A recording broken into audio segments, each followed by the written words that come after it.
Hello everyone, आज की class में आपका स्वागत है।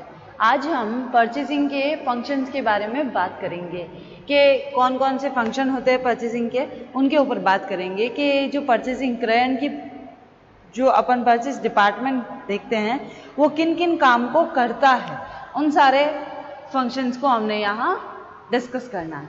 चलिए, तो सबसे पहला जो हमारा फंक्शन है वो है Responsibilities often fully delegated to the purchasing function। सबसे पहला फंक्शन है क्रय विभाग द्वारा संपादित होने वाला कार्य, यानी कि वो रिस्पॉन्सिबिलिटी जो परचेजिंग जो डिपार्टमेंट होता है वो खुद करता है। ठीक है, तो उसमें सबसे पहला जो है हमारा है ऑब्टेनिंग प्राइजेस, यानी कि मूल्य की जानकारी देना। फिर है सेलेक्टिंग वेंडर्स, यानी कि हम अपने वेंडर्स को सेलेक्ट कर सकते हैं। फिर है अवॉर्डिंग परचेज ऑर्डर, की क्रय आदेश देना और उनकी जो डिलीवरी का जो प्रोमिसेस है उनको फॉलो अप करना। फिर है आपका कि एडजस्टिंग एंड सेटल कंप्लेंट्स, यानी कि हमारे पास जितनी भी शिकायतें आती है उन सबका क्या करना है, हमको निपटारा। इन शॉर्ट हम कह सकते हैं कि एक कंपनी को, एक परचेज डिपार्टमेंट को इन तरीके के कामों को कंप्लीट करना होता है। उसमें सबसे पहला था हमारा कि हमको क्या करना है, परचेज प्राइजेस जो है वो डिसाइड करनी है। फिर है कि हमारे वेंडर्स को सेलेक्ट करना है। देन उसके बाद है अवॉर्डिंग परचेज ऑर्डर, हमको क्या करना है, परचेज ऑर्डर देना है। उसके बाद फॉलो अप करवाना है आपके डिलीवरी के प्रोमिसेस को। देन उसके बाद आपकी जितनी भी शिकायतें होती है कस्टमर की, एक परचेज जो भी, उन सबको क्या करना है, सेटल करना है। क्लियर है, ये था हमारा फर्स्ट। उसके बाद अब हम बात करते हैं सेकेंड की। सेकेंड क्या कहता है,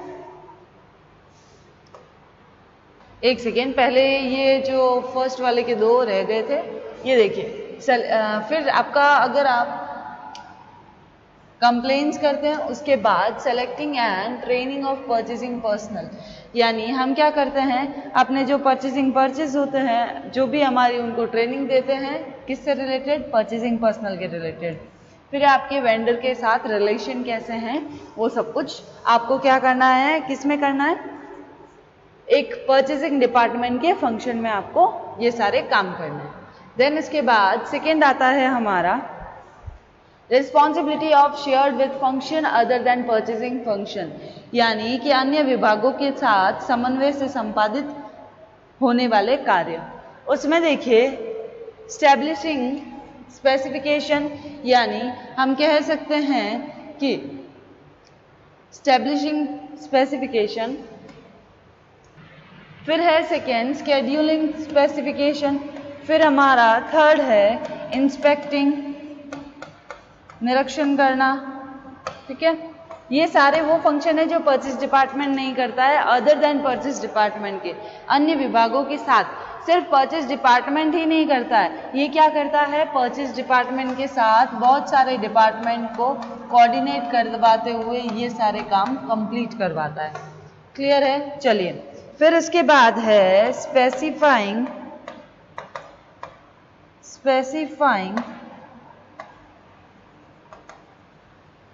डिलीवरी मेथड एंड रूटिंग। ये बिना अन्य डिपार्टमेंट के, अदर डिपार्टमेंट के आप कभी कंप्लीट नहीं कर सकते हैं। फिर है एक्सपीडिटिंग। देन इसके बाद देन दे रखा है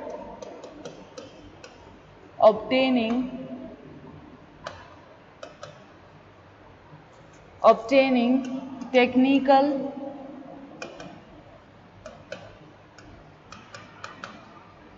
information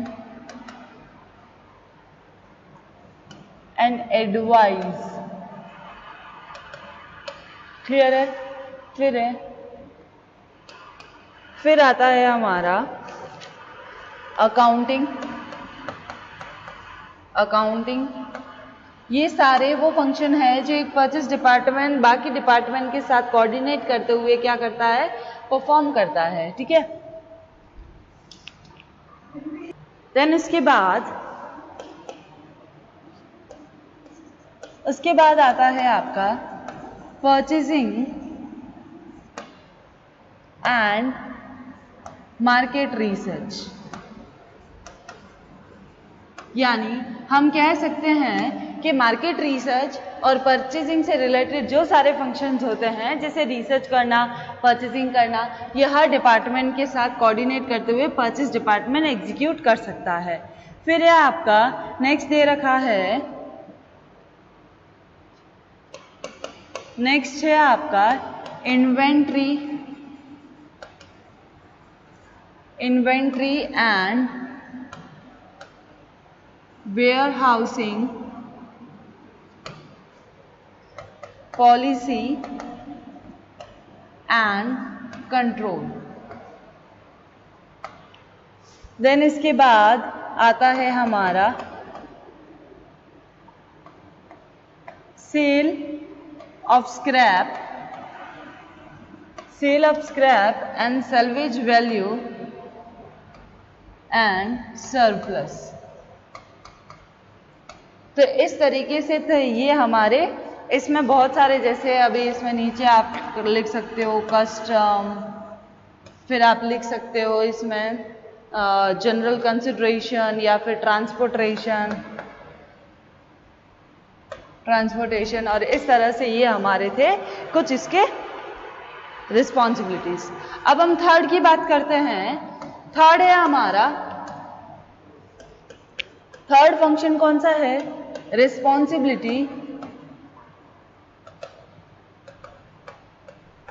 responsibilities, hold it,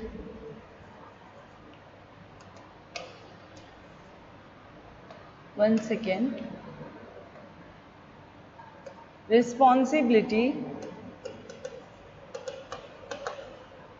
often forward from purchasing but of particular interest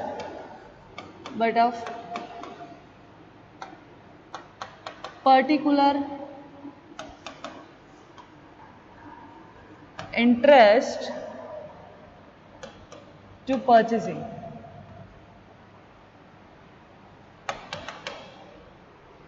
यहां पर हम कह सकते हैं कि हमारे पर्टिकुलर जो परचेज से रिलेटेड जो भी इंटरेस्ट है उस, सॉरी फॉरवर्ड नहीं है, यहां पर मिसटाइप हो गया है, यहां पर है डाइवोर्स्ड।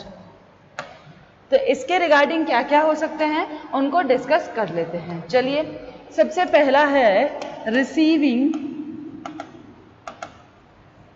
एंड वेयरहाउसिंग, देन उसके बाद है पेमेंट्स ऑफ इनवॉइसेस, देन उसके बाद है अदर फंक्शंस। तो about the listening are exemplary but not are executive. Company policies varies in the division of their responsibility. Purchasing responsibility in any company should be well defined to encourage effectiveness in operation. यहाँ पर हम कह सकते हैं कि without इनके कोई भी परचेज डिपार्टमेंट इन सब काम को छोड़कर अन्य कामों में अगर वो एडवांस भी है तो कोई भी मतलब नहीं निकलता है।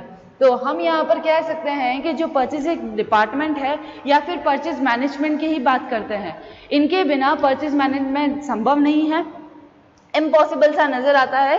क्योंकि जब तक हम प्राइजेस डिसाइड नहीं करेंगे, जब तक हम अपना ऑर्डर प्लेस नहीं करेंगे, जब तक हम अपनी कंप्लेन को सेटल नहीं करते हैं, या फिर जब तक हम कह सकते हैं कि स्टैब्लिशमेंट स्पेसिफिकेशन इंस्पेक्टिंग या फिर स्पेसिफाइंग डिलीवरी मेथड, या फिर हम कह सकते हैं receiving and warehousing, payment of invoices, इनके बिना कभी भी आपका परचेज संभव ही नहीं है, आपका क्रयण इनके बिना संभव ही नहीं है। तो इसलिए हम कह सकते हैं कि जब भी आप परचेज कर रहे हो या परचेजिंग कर रहे हो तो आपको सबसे पहले ये ध्यान रखना है कि आप जब परचेजिंग कर रहे हो तो उसमें कौन कौन से काम आपको खुद को करने हैं, कौन कौन से ऐसे फंक्शन हैं जिनके बिना परचेजिंग अधूरी है। तो हमने अभी ये परचेजिंग के फंक्शन डिस्कस किए हैं, ये है हमारे परचेजिंग के फंक्शंस। अब हम आगे बात करते हैं कि परचेजिंग की मेथड कौन कौन सी है। क्लियर है? अब हम बात करते हैं परचेजिंग की मेथड की। तो चलिए सबसे पहली जो हमारी मेथड है वो है मार्केटिंग परचेजिंग, यानी कि इस मेथड में इस विधि के अनुसार क्रय उस समय किया जाता है जबकि वस्तु विशेष के भाव बाजार में न्यूनतम हो और भविष्य में उनके बढ़ने की अत्यधिक संभावनाएं हो, यानी कि this is buying in excess of requirement when market is low with an idea in mind of selling the surplus when market price is high।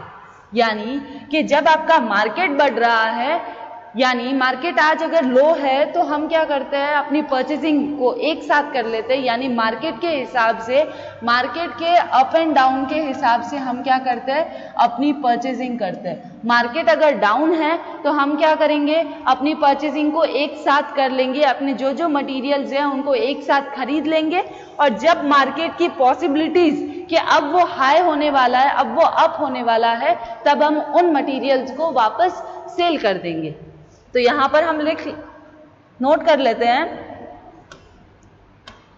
चलिए, when the market is low with the idea in mind of selling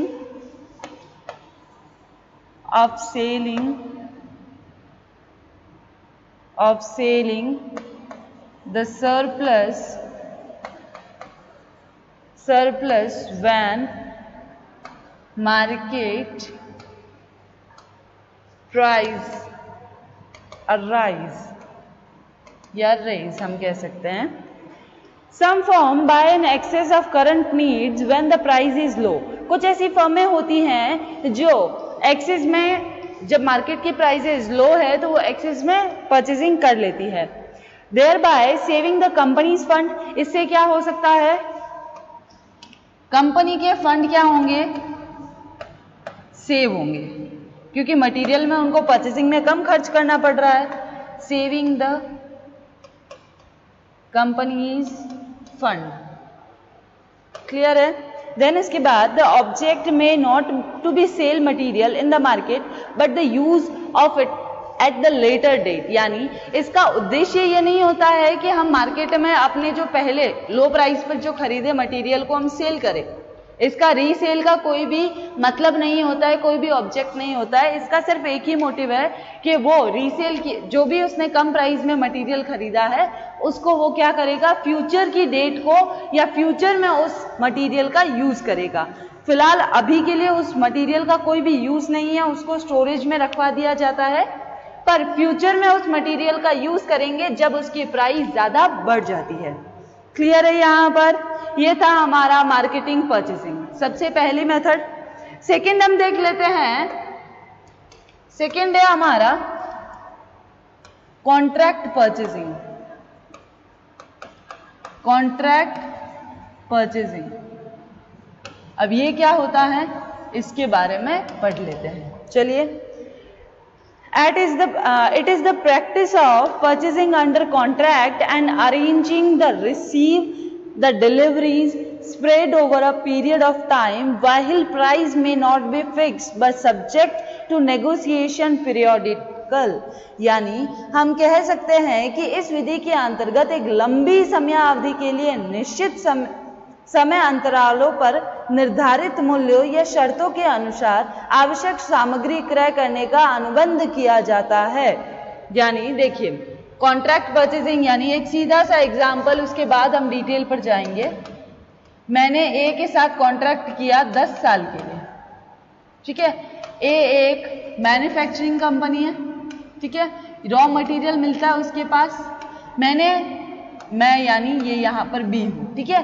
B ने उसके साथ 10 साल contract किया, यानी 10 साल तक मैं अपना मटेरियल किससे परचेस करूंगी, ए से, ठीक है। जो भी उसकी डिसाइडेड प्राइस है उसके ऊपर, या फिर जो भी उनका फ्लक्चुएशन है, वेरिएशन है, उनके ऊपर वो डिसाइड करते हैं।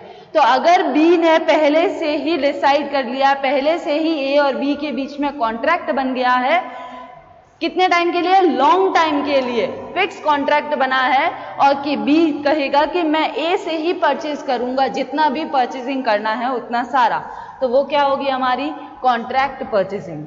आइए इसको डिटेल देख लेते हैं। It is the practice of purchasing under the contract and arranging the receive the delivery.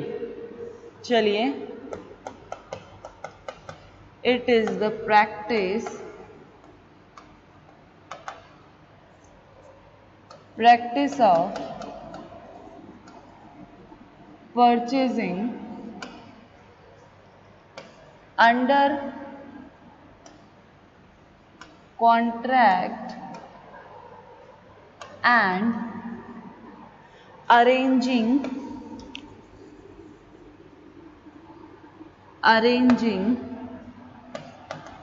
to receive the deliveries spread over a period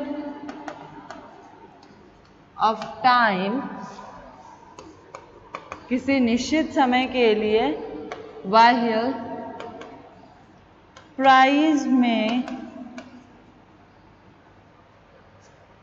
not be fixed, price fix नहीं हो सकती है, ठीक है। जैसे जैसे महंगाई बढ़ेगी, जैसे जैसे उसका डिलीवरी का चार्ज बढ़ेगा, वैसे वैसे वो क्या करेगा, अपनी प्राइस में चेंजेस करता जाएगा।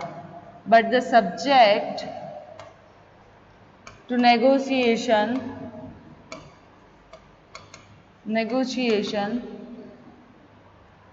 पीरियोडिकल, यानी पर फिर भी हम सामान किससे खरीदेंगे, अपनी जो भी नीड्स है उनको किससे फुलफिल करेंगे, अपना जो जिससे कॉन्ट्रैक्ट हुआ है उसी पर्सन से हम क्या करेंगे, उसी कंपनी से हम अपना मटेरियल खरीदेंगे। तो ये थी हमारी दूसरी। आई होप आपको दूसरी समझ आ गई होगी। एक बार वापस से रिपीट कर रही हूँ, कॉन्ट्रैक्ट परचेजिंग का मतलब क्या होता है। कॉन्ट्रैक्ट परचेजिंग का मतलब होता है कि जब भी हम परचेज के लिए किसी कंपनी या किसी पर्सन के साथ क्या करते हैं, कॉन्ट्रैक्ट करते हैं कि हम आपके यहाँ से ही कुछ टाइम, यानी कि जैसे लंबे अंतराल में, जैसे हम कह सकते हैं 10 साल, 20 साल, 15 साल, इस तरह का 5 साल, इस तरह से लंबे टाइम के लिए हम क्या करते हैं कि परचेजिंग का ऑर्डर हम कह सकते हैं, या फिर परचेजिंग से रिलेटेड कॉन्ट्रैक्ट कर देते हैं। हाँ, यहाँ पर जो आपकी प्राइस है वो आपकी क्या होगी, वेरिएशन होगा, प्राइस में नॉट बी फिक्स्ड, यानी प्राइस फिक्स नहीं होगी। जैसे जैसे मार्केट चलेगा, मार्केट अप एंड डाउन के हिसाब से प्राइस में वेरिएशन आ सकता है, पर आपका जो कॉन्ट्रैक्ट बना है यहाँ पर 10 साल का, उसमें वेरिएशन नहीं आना है। क्लियर है? ये था हमारा कॉन्ट्रैक्ट परचेजिंग। अब हम बात करते हैं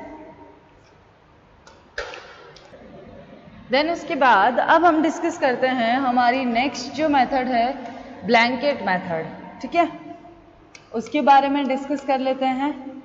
ब्लैंकेट परचेजिंग ये क्या होती है, आइए बात करते हैं इसके बारे में। ब्लैंकेट परचेजिंग का मतलब होता है कि इस पद्धति में एक ही समूह की वस्तुओं को एक श्रेणी के तहत ऑर्डर करना शामिल है। कंबल खरीद या ब्लैंकेट परचेजिंग में आदेशों का उपयोग अक्सर वस्तुओं और सेवाओं की खरीद के लिए किया जाता है। इसे खरीद प्रक्रियाओं को प्रभावित करने के लिए डिजाइन किया गया है। इस विधि के अंतर्गत फर्में प्राय कम कीमत वाली सामग्री मदों, जिन्हें सामग्री तालिका वर्गीकरण की दृष्टि से सी श्रेणी में रखा जाता है, तो क्रयन के हिसाब से हम यूज कर सकते हैं। यानी कि आपको ए बी सी, एक एग्जाम्पल है सिर्फ, ठीक है, ए में कुछ आइटम्स रख ली मटेरियल की, बी में रख ली, सी में रख ली। तो फिक्स एक ऑर्डर के हिसाब से आप बता सकते हो कि आपको कौन सी मटेरियल, कौन सी श्रेणी, कौन सी कैटेगरी की मटेरियल की ज़रूरत है। यानी अगर आपने ऑर्डर प्लेस किया है ए कैटेगरी की, तो यानी कौन सा ऑर्डर प्लेस होगा आपको, दिस वन। और अगर आपने कहा है कि हमको सी श्रेणी की चाहिए, तो ये आपको ऑर्डर प्लेस होगा। तो यहाँ पर हम नोट डाउन कर सकते हैं कि this method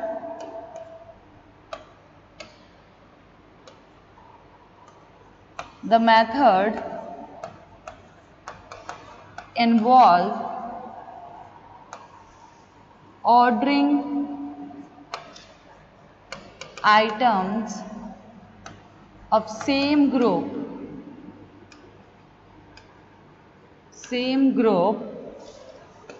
under one category. The blanket purchase orders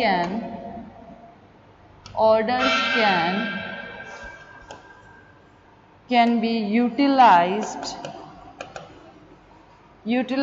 for purchasing frequently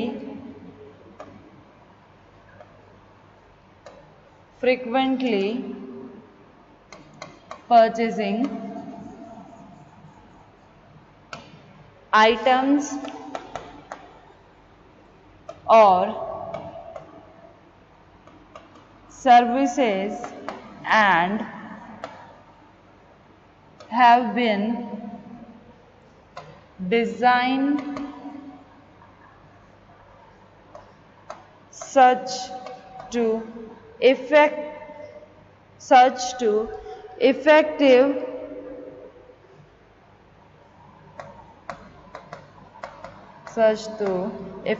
the process। Clear है? यहाँ पर ये थी हमारी ब्लैंकेट परचेजिंग। ब्लैंकेट परचेजिंग समझ तो आई ना? ब्लैंकेट परचेजिंग का मतलब क्या होता है कि आप अपनी मटेरियल को क्या करते हो, एक कैटेगरी के अंदर डाल देते हो। एक ग्रुप वाली, जो सेम ग्रुप के जो भी मटेरियल होते हैं उनको हम क्या करते हैं, वन कैटेगरी के अंदर डाल देते हैं, ताकि ऑर्डर के टाइम हमको कोई दिक्कत नहीं हो। क्लियर है? तो ये थी हमारी 3 method, marketing purchasing, contract purchasing and blanket purchasing. इसके अलावा भी बहुत सारी मेथड्स हैं, वो हम नेक्स्ट क्लास में कंटिन्यू करेंगे।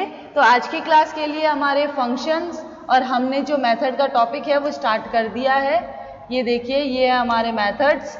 ठीक है, सबसे पहली मार्केटिंग, सेकेंड है हमारी कॉन्ट्रैक्ट एंड थर्ड है हमारी ब्लैंकेट। इसके आगे कंटिन्यू में जो मेथड्स है वो हम नेक्स्ट क्लास में करेंगे। नेक्स्ट क्लास में बने रहिएगा, क्योंकि आपको सारी मेथड्स पढ़नी है और एग्जाम के पॉइंट ऑफ व्यू से परचेजिंग की मेथड इंपॉर्टेंट है। क्लियर है? तो यहाँ तक आज की क्लास हम यही